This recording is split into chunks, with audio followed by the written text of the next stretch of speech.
India രാജ്യത്ത് കടുത്ത വിഭാഗീയതയും വർഗീയതയും ഒക്കെ പ്രചരിപ്പിക്കാൻ ഒരു കൂട്ടർ ഇറങ്ങുമ്പോൾ മറ്റെല്ലാ വിഷയങ്ങളും അതിൻ്റെ പിറകിലാണ്.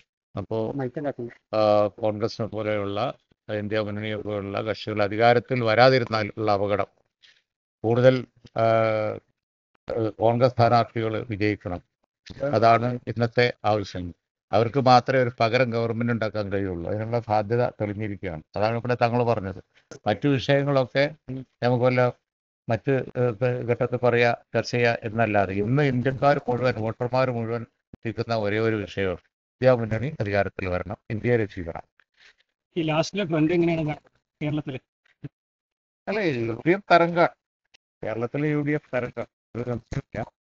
എല്ലാ സീറ്റും UDF ജയിക്കുന്ന ഒരു ട്രെൻഡാണ് ഇവിടെയുള്ളത്. കഴിഞ്ഞ പ്രാവശ്യം 19 തവണ ഒന്നുകൂടി കൂടും എന്നാണ് പൊതുവെ പറയപ്പെട്ടത്. മലപ്പുറത്തും പൊന്നാനിയിലും മുസ്ലിം ലീഗിന്റെ വലിയ ഭൂരിപക്ഷമായിരിക്കും. ഞങ്ങൾ ഡിജിറ്റലായ കണക്കൊക്കെ ഞങ്ങളതിലുണ്ട്.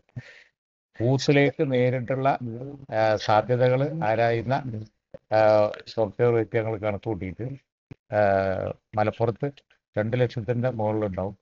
പൊന്നാനി ഏതാണ്ട് അതുപോലെയൊക്കെ ഉണ്ടാവും. കഴിഞ്ഞ പ്രാവശ്യത്തെ പോലെ വലിയ ഭൂരിപക്ഷമാണ് 2 പേര്.